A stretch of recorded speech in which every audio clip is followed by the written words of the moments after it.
While millions of tourists queue for glimpses of public royal residences, the true heart of Windsor luxury beats within estates so private that their very existence remains whispered rumours among the British elite.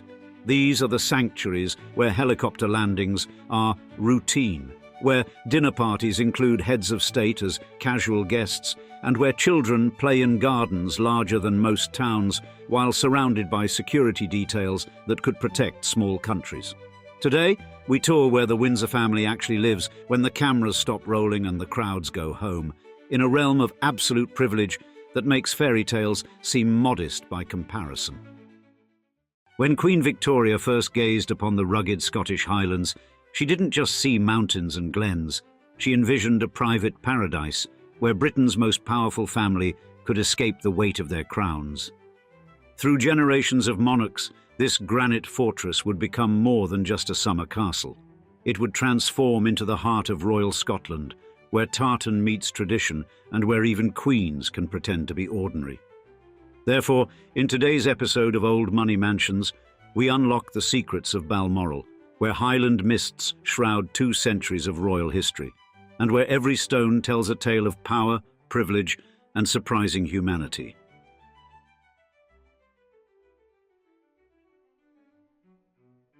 Rising majestically from the Scottish Highlands, Balmoral Castle stands as an icon of Victorian architecture, its silvery granite walls and soaring turrets creating an unforgettable silhouette against the rugged landscape. The evolution of British royal residences during the Victorian era reflected a dynamic period of architectural transformation, with each castle embodying its distinct cultural and geographical identity. Windsor Castle's recent renovations under George IV had masterfully merged Gothic and Rococo styles, establishing a grand royal presence and reinforcing its position as the monarchy's principal residence through opulent interior designs and architectural refinements. Balmoral Castle emerged as a celebration of the Scottish baronial style, its distinctive turrets and battlements harmonising perfectly with the Highland landscape, while the choice of local granite created an organic connection between the royal residence and its dramatic natural setting. The castle's creation stemmed from Queen Victoria and Prince Albert's profound connection to Scotland, kindled during their transformative 1842 visit when the region's wild beauty and potential for private sanctuary captured their hearts. Their affection for Scotland transcended mere architectural preference, becoming a cornerstone of their reign as they championed Scottish culture and fashion throughout the British kingdom. The decision to build anew arose when the original Balmoral Castle, acquired in 1848, proved insufficient for royal needs, leading to the commission of architects John and William Smith to design a residence that would symbolise the Crown's embrace of Scottish heritage. Queen Victoria's placement of the foundation stone on the 28th of September 1853 launched an ambitious construction project that would demand the expertise of hundreds of skilled craftsmen, from stonemasons to carpenters, working under the royal couple's attentive guidance. The castle's 1856 completion revealed a magnificent structure where intricate carvings and thoughtful embellishments paid homage to Highland traditions across its expansive wings. Beyond its commanding exterior, Balmoral Castle unfolds into a world of grand entertaining spaces and private royal chambers, where every room tells the story of a royal family's enduring love affair with the Scottish Highlands.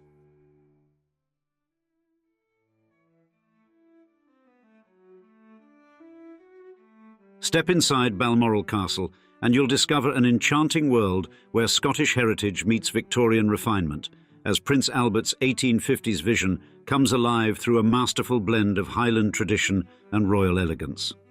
The castle's warm interiors showcase a thoughtful harmony of tartans, chintzes, and floral-patterned wallpaper, all set against distinctive pine-coloured woodwork that echoes the rugged beauty of the surrounding landscape. The grand entrance hall sets a magnificent tone, where an imposing bronze statue of King Canmore stands guard beneath 22 mounted stag heads, while historical engravings and intimate family photographs of Prince Albert and Queen Victoria's children line the walls. In the drawing room, a cherished space where Queen Elizabeth II would meet with prime ministers, A teal-upholstered couch invites quiet conversation near a crackling fireplace, surrounded by carefully curated ornamental pieces that speak to generations of royal history.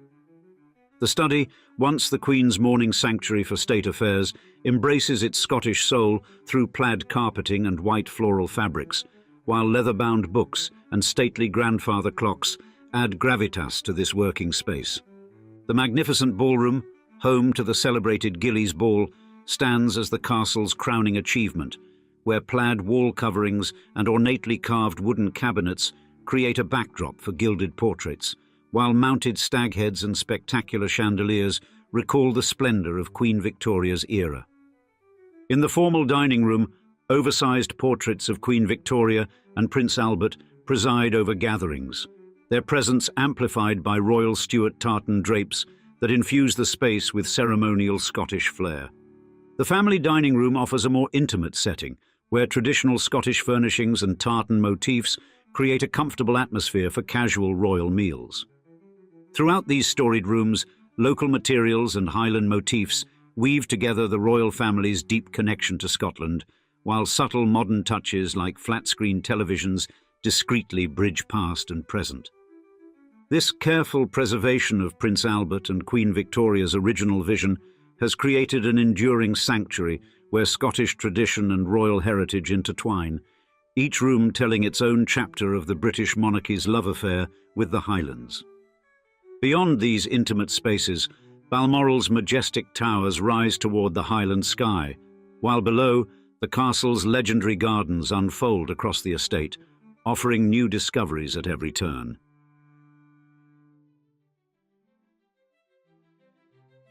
Beyond the castle walls, Balmoral's 50-acre gardens unfold as a living tribute to Prince Albert's horticultural passion, where every path and planting reflects his meticulous vision for this Highland paradise. As primary designer, Prince Albert crafted an outdoor symphony orchestrating colour schemes and layouts that would showcase the Scottish landscape's natural splendour while creating an elegant royal retreat. Through winding trails that embrace the estate, visitors discover an extraordinary collection of plant species personally selected by the Prince Consort, from delicate Scottish wildflowers to majestic oak trees, each carefully chosen to enhance the castle's connection to its Highland setting. Queen Mary's 1923 edition of formal gardens brought new sophistication to the grounds, accessed through gates bearing royal monograms and anchored by an elegant semicircular wall with a fountain that creates moments of quiet reflection. The West Garden, a favourite sanctuary of Queen Victoria, blooms with carefully composed rose beds bordered by annuals and flowering alpines, while pelargoniums, dwarf rhododendrons, and juniper create tapestries of colour and texture. Prince Philip's green legacy lives on through his thoughtful contributions, carefully placed trees and shrubs, vibrant herbaceous borders, and a serene water garden near the garden cottage that adds another layer to Balmoral's horticultural story. King Charles III has written his own chapter in the garden's evolution, introducing a Scottish-themed maze and fresh plantings of trees, shrubs and topiary, including a thistle maze that pays poignant tribute to Queen Elizabeth II. Rising above this botanical wonderland, the castle's 80-foot turreted clock tower stands as a masterwork of Scottish baronial architecture, its local granite walls and dramatic battlements creating an organic dialogue with the surrounding landscape. These soaring towers offer breathtaking panoramic views across the gardens and beyond to the rolling Highland countryside, providing a dramatic perspective on the natural beauty that has enchanted generations of the royal family. The seamless integration of formal gardens and architectural grandeur creates an environment where every vista tells a story of royal devotion to this Highland estate, each carefully tended flower and weathered turret contributing to its timeless appeal. After Queen Victoria's passing, Balmoral would continue to captivate successive generations of the royal family, each adding their own touches while honouring the deep connection to Scotland that Victoria and Albert had so lovingly cultivated.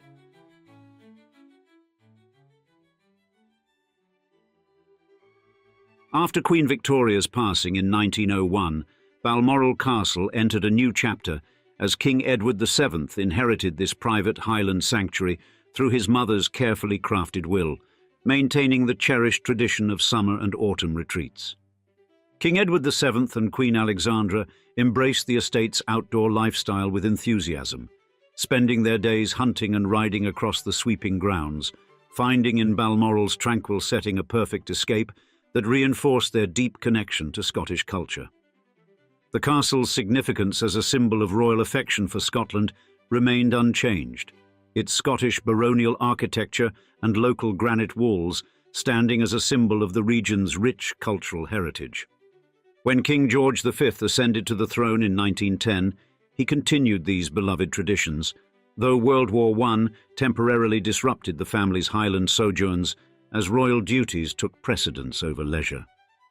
Post-war years saw King George V and Queen Mary reviving cherished customs, sharing precious moments with their children amid Highland games and family picnics on the estate's grounds. The 1920s and 1930s brought significant changes to life at Balmoral as Queen Mary assumed greater responsibility for the estate during King George V's declining health, creating formal gardens in 1923 that became a centerpiece for family gatherings. The family maintained their strong ties to local traditions, regularly attending events like the Braemar Gathering that strengthened their connection to the Highland community. The brief reign of King Edward VIII in 1936 gave way to King George VI's steadfast leadership, though World War II once again limited the family's Highland retreats. During these challenging years, young Princess Elizabeth discovered her lifelong love for Balmoral, forming deep emotional bonds with the estate's rugged beauty and peaceful atmosphere. The post-war period saw Princess Elizabeth and Prince Philip creating their own family traditions at Balmoral, visiting with young Charles and Anne to escape London's pressures and embrace the estate's natural splendor. Throughout these decades, Balmoral's working farms, grouse moors and forestry operations played a vital role in the local economy, cementing the estate's importance to the Highland community. As Princess Elizabeth approached her coronation in 1953, Balmoral stood ready to welcome a new generation of royal stewardship, its tradition of providing solace and connection to Scotland as strong as ever. Under Elizabeth II's crown, Balmoral would continue to evolve while honouring the traditions that had made it such a beloved Highland home for generations of the royal family.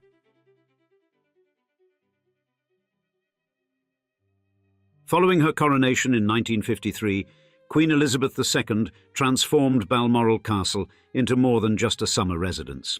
It became her cherished Highland sanctuary where royal duties gracefully merged with precious family moments.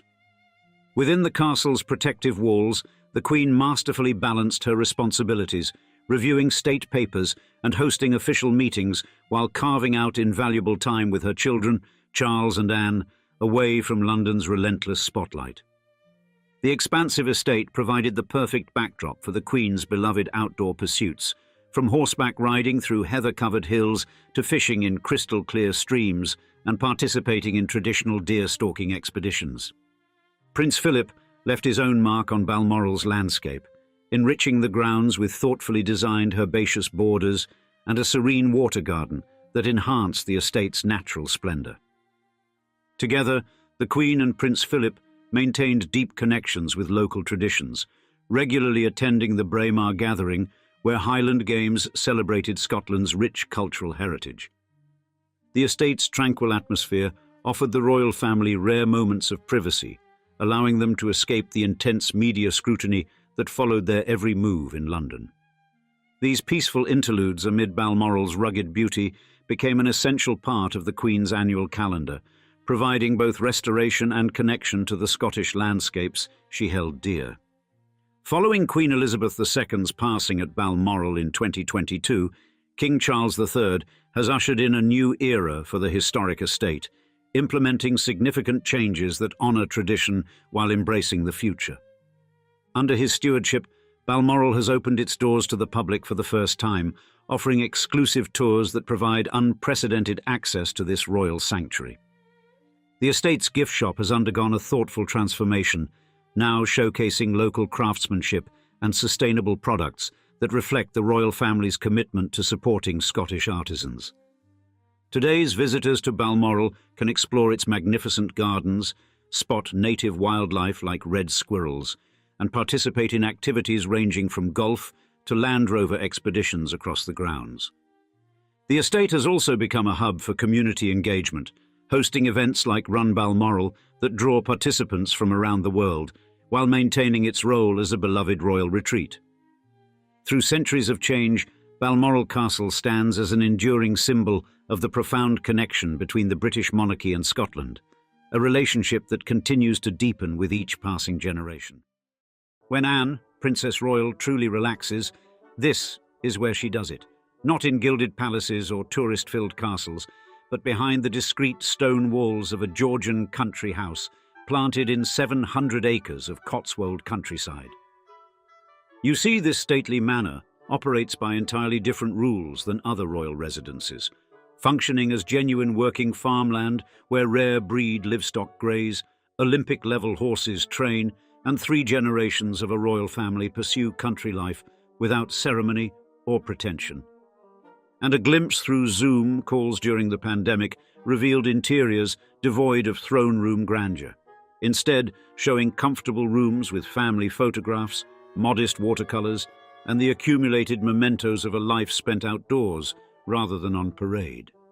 The surrounding landscape speaks volumes about priorities: paddocks rather than formal gardens, functional outbuildings instead of ornamental follies, and the practical infrastructure required by serious equestrians and farmers. For over 4 decades, this Bathstone house has provided what Buckingham Palace never could: normalcy, privacy, and the space to pursue genuine passions rather than merely fulfill royal obligations. Thus, in today's episode of Old Money Mansions, we explore the country estate that serves as headquarters for Britain's most industrious royal, a place where crown and countryside have formed a perfect union.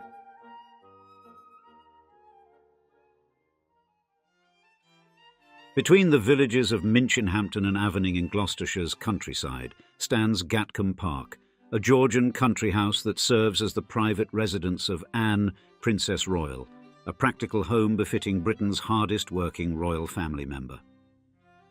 This Grade 2 star listed country house, constructed from Bath stone, presents an elegant yet understated facade that reflects its owner's preference for practicality over pomp, a refreshing departure from more ornate royal residences. The main residence boasts 5 principal bedrooms, 4 secondary bedrooms, 4 reception rooms, a library, a billiard room, and a conservatory. Substantial without being excessive, much like the Princess Royal's approach to her official duties.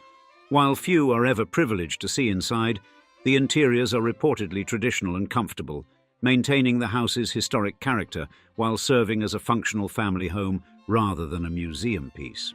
A rare glimpse afforded through Princess Anne's Zoom calls during the pandemic revealed rooms with family photographs, countryside watercolors, and animal figurines, suggesting a preference for personal mementos over designer showpieces. The estate spans approximately 730 acres of Cotswold landscape, encompassing parkland, working farmland, and woodland that provides essential privacy. A small lake stocked with brown trout offers fishing opportunities, while extensive stabling facilities accommodate the Princess Royal's horses. Unlike the grand formal gardens of more showy royal residences, Gatcombe's grounds prioritize function, with paddocks and gallops taking precedence over ornamental features, though a 200-metre terrace provides a dignified outlook from the house. Just 6 miles away lies Highgrove House, the country residence of Anne's brother, King Charles III, creating a convenient royal cluster in this picturesque corner of Gloucestershire. The property includes a Grade 2 listed coach house converted for modern use while maintaining its historic character. Aston Farm, an additional property on the eastern side of the estate acquired in 1978, provides accommodation for Anne's daughter, Zara Tyndall, and her family, creating a multi-generational compound that offers both proximity and privacy. For those hoping to catch a glimpse of this private abode, opportunities are limited. Unlike Windsor Castle or Buckingham Palace, Gatcombe remains steadfastly private, opening to the public only for occasional equestrian events. The surrounding area epitomizes English countryside charm, with the Cotswold Way passing nearby, offering hikers panoramic views of the estate's landscape. Minchinhampton Common, a 5-minute drive away, provides 700 acres of open grassland, where ancient grazing rights allow cattle to wander freely during summer months. The neighbouring village of Avening offers the Crown Inn, a quintessential country pub where locals maintain the traditional rural discretion that allows Princess Anne the rare luxury of ordinary life beyond Gatcombe's boundaries. While today's Gatcombe represents Princess Anne's practical vision of a working country estate, the house itself holds centuries of stories within its Bath stone walls, architectural chapters written long before any royal moved in.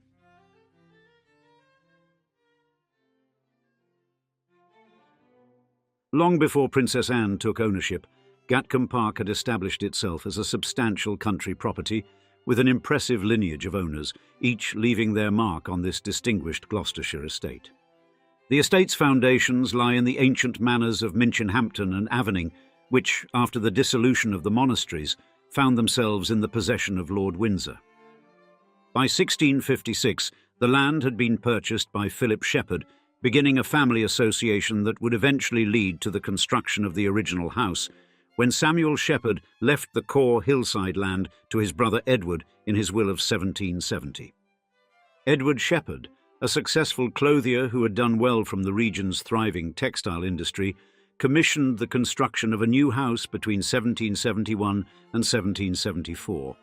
While the original architect is not definitively recorded, it was likely Francis Franklin of Chalford who oversaw the building's creation in the fashionable Georgian style of the period, characterized by symmetrical facades, sash windows, and classical proportions.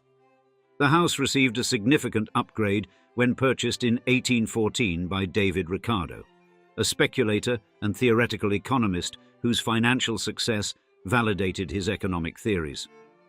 Ricardo engaged George Bassevi, a relation and prominent architect who would later design the Fitzwilliam Museum in Cambridge, to substantially remodel and enhance the house around 1820, adding refinements that transformed an excellent country house into a distinguished one.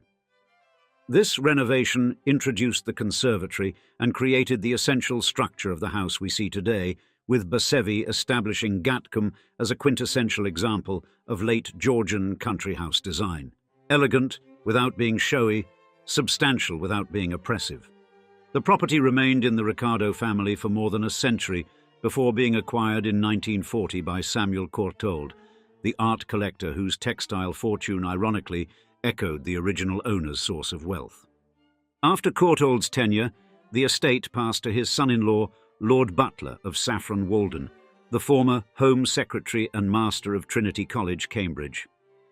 The royal chapter of Gatcombe's history began in 1976, when Queen Elizabeth II purchased the property for her daughter, Princess Anne, and her then-husband, Captain Mark Phillips. The exact price was never officially disclosed, but is believed to have been between £500,000 and £750,000, equivalent to approximately £6,800,000 in today's money. The Crown funded comprehensive renovation and redecoration of the house before the royal couple moved in during November 1977, ensuring the property met the standards required for a princess. In 1978, the estate was enlarged by the purchase of Aston Farm to the east, expanding the property to approximately 730 acres and providing valuable additional agricultural and equestrian facilities. The property's architectural significance is reflected in its Grade 2 star listing, placing it in the top 8% of listed buildings in England and recognizing its special historic and architectural interest. Throughout its history, Gatcombe has maintained its essential character as a substantial but not ostentatious country house, reflecting the values of its successive owners who sought rural comfort and status without the maintenance headaches of a full-blown stately home. What makes Gatcombe architecturally significant is its perfect embodiment of English Georgian restraint, the architectural equivalent of a well-tailored navy suit that never goes out of fashion, despite changing sartorial whims. This carefully preserved historic estate would enter an entirely new chapter in 1976, when Queen Elizabeth II acquired it as a home for her daughter. transitioning Gatcombe from private country house to functional royal residence without sacrificing its essential character.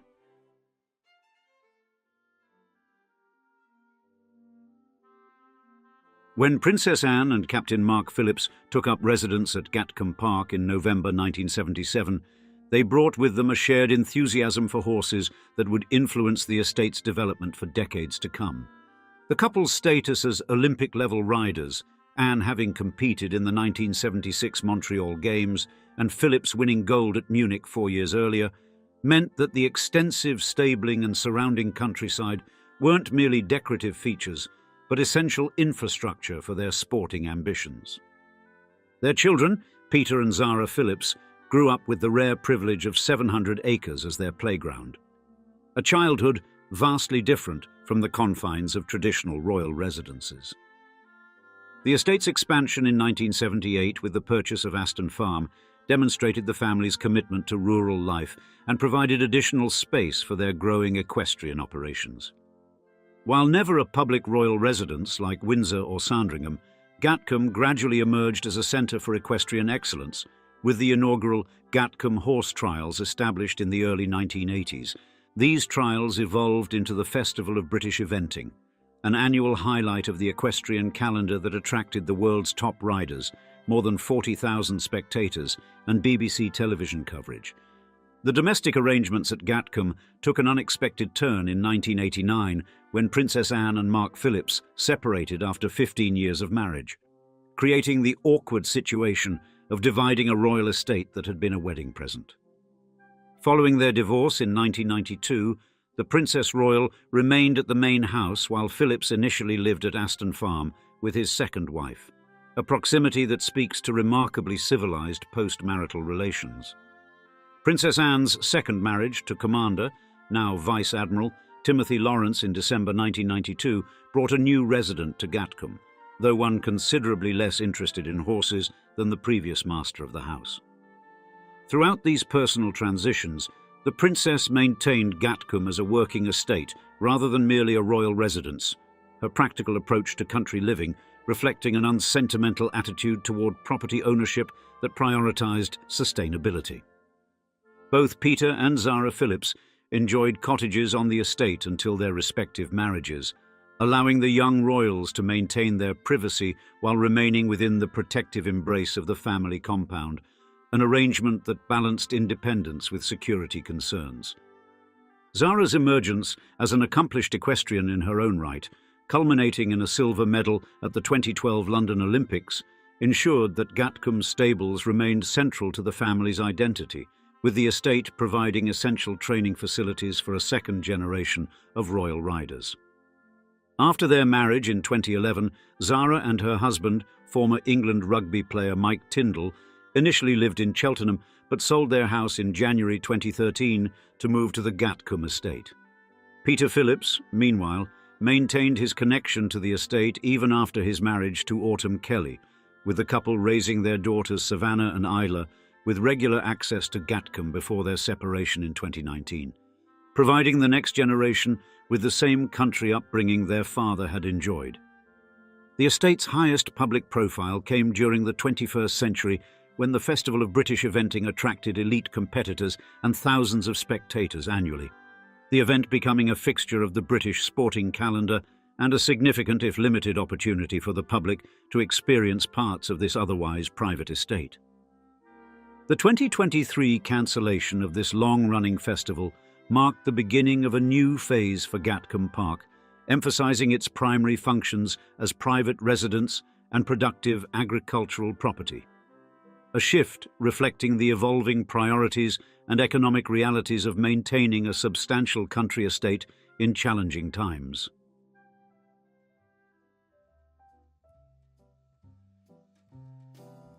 Today, Gatcombe Park functions as a genuine working property that balances its roles as family home, farm, and occasional event venue, reflecting Princess Anne's own statement that, being able to take on a place like this, for me, I've got to make it work.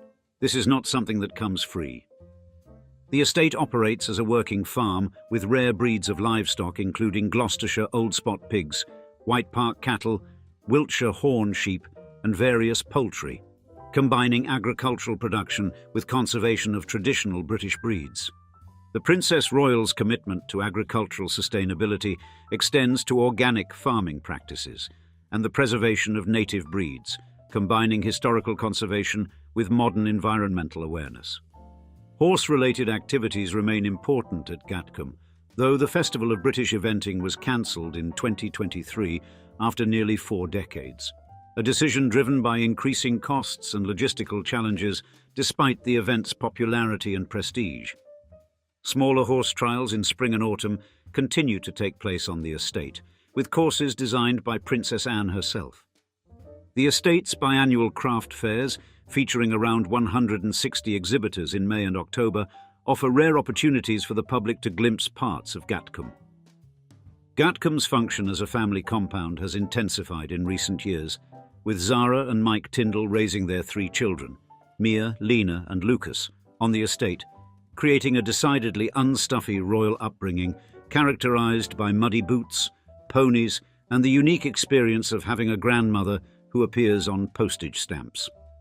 The Tyndalls have embraced country living with enthusiasm, with former rugby international Mike adjusting to life as a gentleman farmer with the same robust approach he once brought to the rugby pitch.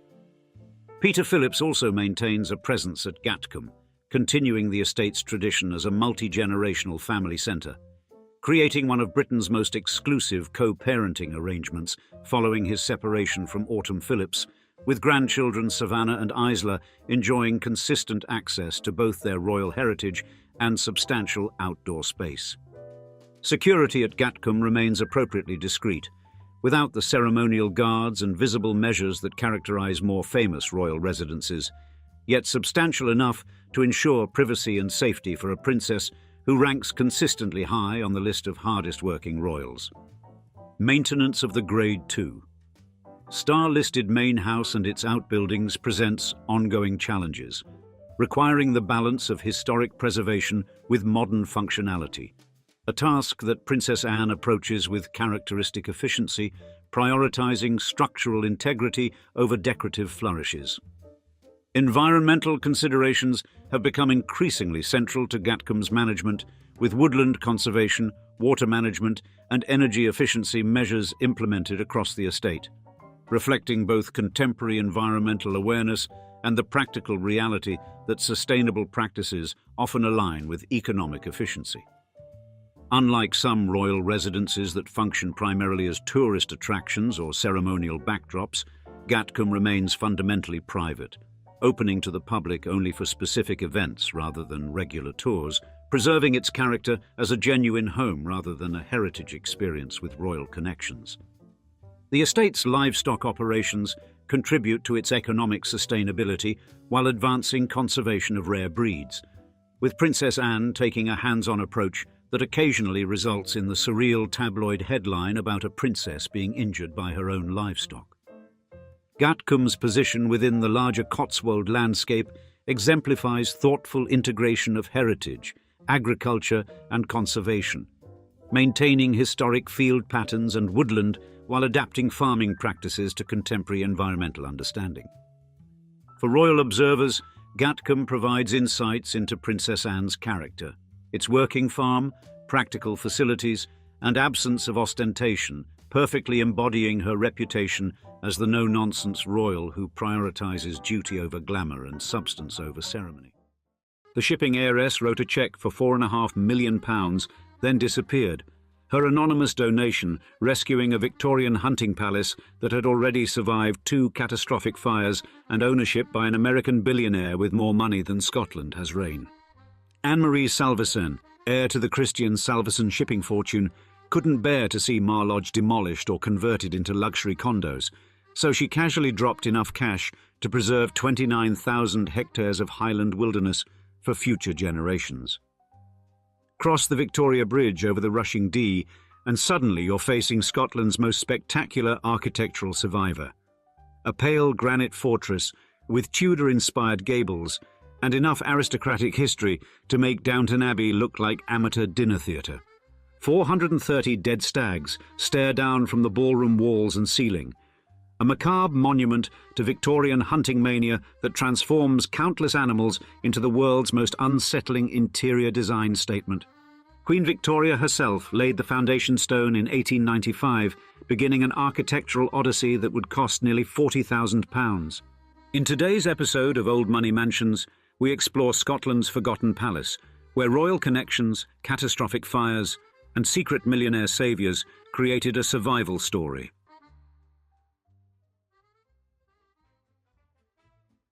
Hidden amidst the heather-clad hills of Scotland's Cairngorms, National Park sits a magnificent Victorian hunting lodge that whispers tales of royal indulgence and Highland grandeur, yet remains curiously overlooked by the masses who flock to its more famous neighbour. Mar Lodge, standing proudly just 5 miles west of Braemar in Aberdeenshire, represents the pinnacle of aristocratic Scottish architecture, a striking example of the bygone era when royalty and nobility retreated to the Highlands for sport and society. Approaching this grand estate requires crossing the Victoria Bridge, a lattice girder structure built in 1905 that spans the rushing waters of the River Dee, providing the first hint that one is entering a domain of historical significance.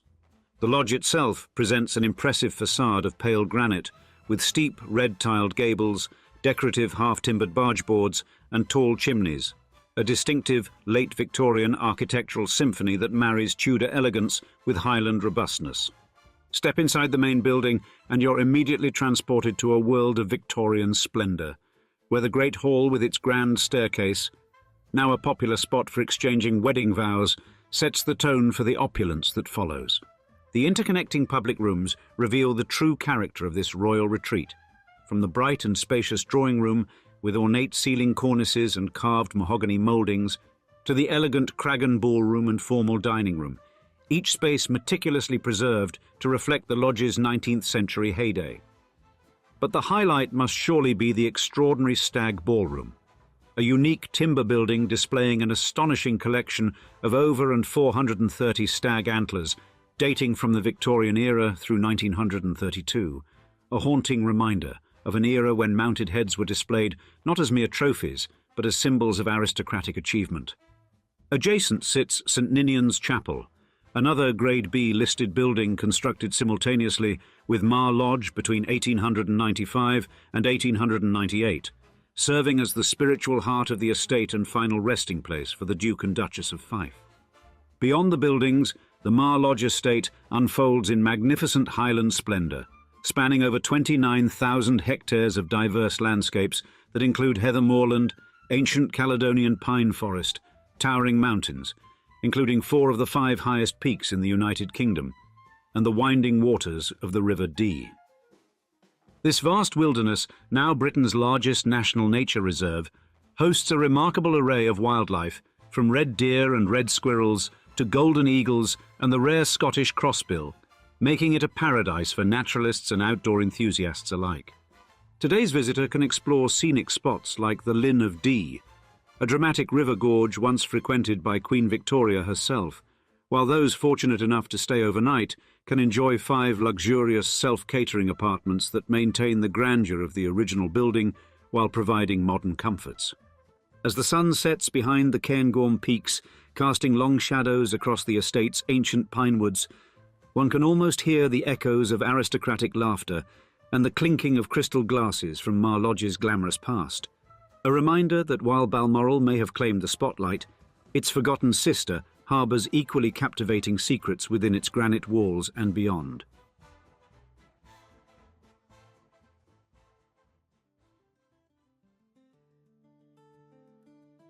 To understand Mar Lodge's origins is to delve into a delicious tangle of aristocratic ambition, royal connections, and Victorian obsession with Highland culture, a story that begins not with the current building, but with its predecessors.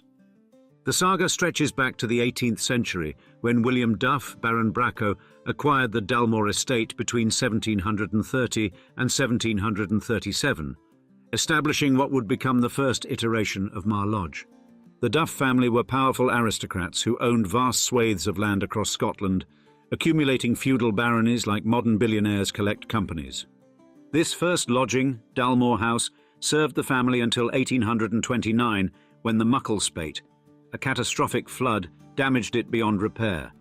A second Mar Lodge, colloquially known as Corrimulsey Cottage, was subsequently built on higher ground, becoming home to James Duff, 5th Earl of Fife. It was his son, Alexander Duff, who elevated the family's status dramatically when he married Princess Louise, daughter of the future King Edward VII, in 1889, a match that earned him elevation to Duke of Fife and cemented a direct royal connection to the estate. Disaster struck in June 1895 when Corrimulsey Cottage fell victim to a dramatic fire, reportedly sparked when Aberdeen plumbers were fitting a ventilation pipe. Despite valiant efforts by estate workers, the lodge was consumed by flames, though fortunately the house contents were rescued. This destruction presented an opportunity for the newly minted Duke and his royal bride to commission something truly spectacular, a hunting lodge befitting their elevated status and perfectly positioned to maintain close ties with the royal family at nearby Balmoral. The architect chosen was Alexander Marshall Mackenzie of Aberdeen, whose reputation had been sealed by his recent completion of Crathy Church at Balmoral, a project that had impressed Queen Victoria herself, who reportedly recommended him to her grandson-in-law. In a ceremony steeped in Highland pageantry on October 15, 1895, Queen Victoria herself laid the foundation stone of what would become the third Mar Lodge, with Prime Minister Gladstone in attendance, marking the beginning of an ambitious 34-month construction odyssey. The costs were eye-watering. £31,720, 4 shillings and 8 pence for the lodge itself, plus additional sums for the stables and chapel, bringing the total to nearly £40,000, a figure that would equate to millions today. Mackenzie's design embraced the Elizabethan style at the express request of the Duchess, a romantic aesthetic that complemented the lodge's royal status while incorporating elements of German hunting lodge architecture. The new Mar Lodge made extensive use of locally grown timber, with Mackenzie employing skilled Aberdeen craftsmen who lived in bothies on site throughout construction. This architectural creation, with its steep roofs, mock Tudor half-timbering and solid granite walls, brilliantly blended Queen Anne and Scots baronial motifs, creating exactly the romantic Highland retreat that Victorian sensibilities craved, a building that was simultaneously imposing and welcoming, grand yet integrated with its rugged surroundings.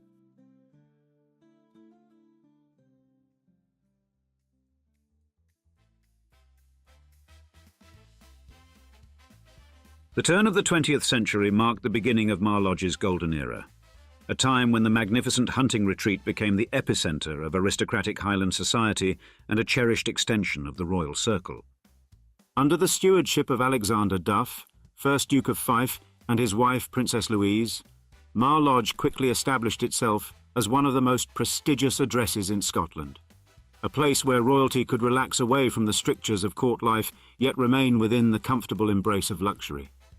In these halcyon days, the stag ballroom and grand reception rooms witnessed spectacular soirees, with aristocratic guests dressed in their finery dancing late into the Highland night after days spent stalking deer across the estate's vast moorlands, or fishing for salmon in the rushing waters of the Dee. After the first Duke's death in 1912, the estate passed into the hands of trustees before eventually being inherited by Princess Alexandra, Duchess of Fife, who continued to maintain the property's royal connections even as the social landscape of Britain began to change dramatically after the First World War. By the mid-20th century, the golden age of aristocratic country houses was waning, and Mar Lodge faced uncertain times. In 1959, Alexander Ramsay inherited the estate from his aunt, marking the end of direct ownership by the Fife family and the beginning of a period of transition. Just 3 years later, the estate was briefly owned by the Ashdale Property Company before being sold to the Swiss Panchaud family, who reimagined the lodge as a commercial sporting hotel, a significant departure from its origins as a private royal retreat. During the Panchaud era, guests could enjoy shooting and fishing while staying at the lodge, and a popular bar was established at the rear, attracting both hotel visitors and weary hill walkers seeking refreshment after days exploring the Cairngorms. A dramatic new chapter began in 1989 when American billionaire John Klug purchased the estate and embarked on an ambitious program of renovation. Disaster struck in 1991 when a catastrophic fire broke out during these renovations, severely damaging the central block. Unlike many historic buildings that fall victim to such disasters, Mar Lodge was not abandoned. Klug immediately committed to rebuilding, ensuring that by 1993 the lodge had been substantially restored to its former appearance. This phoenix-like resurrection proved to be a last hurrah for private ownership, as just 2 years later, in 1995, the National Trust for Scotland acquired the estate, marking the beginning of a new era focused on conservation rather than private use. The acquisition sparked speculation about a secret royal benefactor, but the truth eventually emerged that Anne-Marie Salverson, an intensely private heiress to the Christian Salverson shipping fortune, had anonymously donated £4.5 million to secure Mar Lodge's future as a national treasure. Had this intervention not occurred, it's entirely possible that Mar Lodge might have faced demolition or substantial alteration, a fate that befell many similar properties across Britain in the late 20th century, as maintenance costs spiralled beyond the reach of private owners. Instead, under the protective stewardship of the National Trust for Scotland, Mar Lodge entered the 21st century with its architectural integrity intact, its historical significance recognised, and its future secured, ready to embark on yet another reinvention.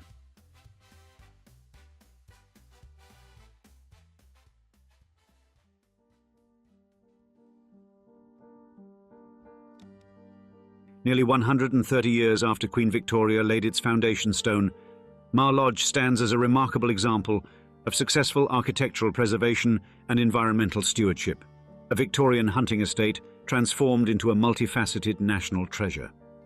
The National Trust for Scotland, which has owned the property since 1995, has skillfully reimagined Mar Lodge while maintaining its historical integrity, creating a sustainable model that balances conservation with accessibility. Perhaps most significantly, the 29,340-hectare Mar Lodge estate now holds the prestigious designation of Britain's largest national nature reserve, a status it achieved in May 2017, reflecting its extraordinary ecological importance. This vast wilderness, which occupies nearly 8% of the Cairngorms National Park, is recognised internationally for its biodiversity, with over 80% covered by European conservation designations, including Site of Special Scientific Interest, Special Area of Conservation, and Special Protection Area.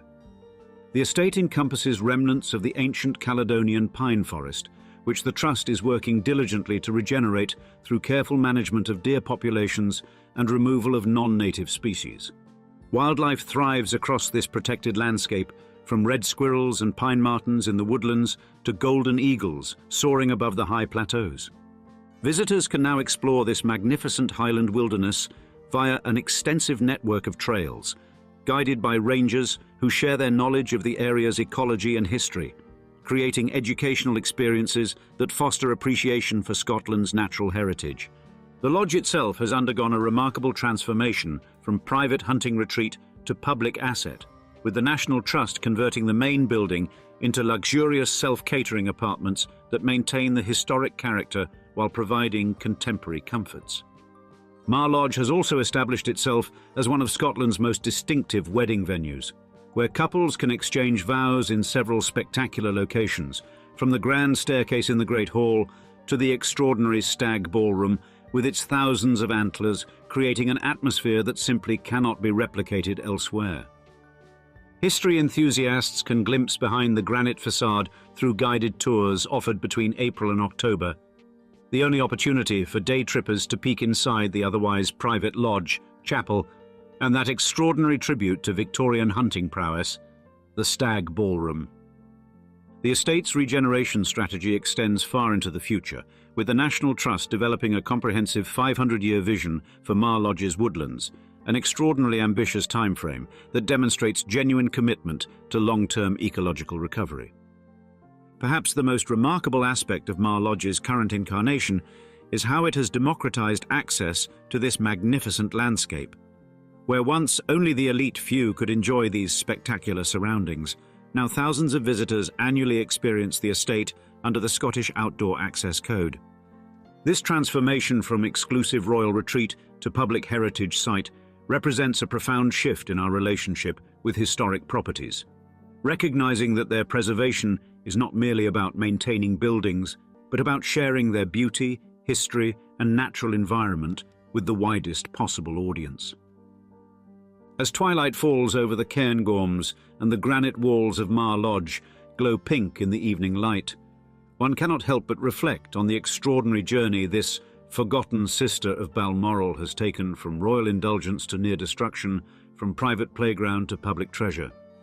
Mar Lodge represents an extraordinary success story in heritage preservation, surviving catastrophic fires in 1895 and 1991, only to emerge stronger each time. The transformation from Queen Victoria's favoured hunting estate to Britain's largest national nature reserve demonstrates how historical properties can evolve while maintaining their architectural integrity. What makes Mar Lodge truly special isn't just its granite walls or Tudor-inspired design, but how it connects visitors to both Scottish history and the majestic Cairngorms wilderness that surrounds it. With that said, we'd love to see you in the comments. What historic place have you visited that left the strongest impression on you? Thank you for watching another episode of Old Money Mansions. We'll see you on the next one. Cheers!